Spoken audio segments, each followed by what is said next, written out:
तो गाइज़ ये है मेरी GT 650 ब्रिटिश रेसिंग ग्रीन और मैंने आज ही पावर एज के एग्जॉस्ट लगवाए हैं and this is without DB killer और इसमें से स्मोक भी निकल रहा है। तो आओ चलो इसका साउंड चेक करते हैं।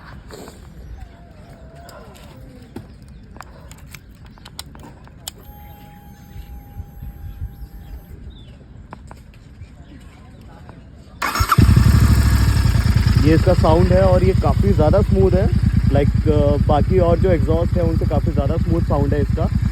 सुमित थोड़ी सी रेस दियो, मैं आपको दिखाऊंगा इसको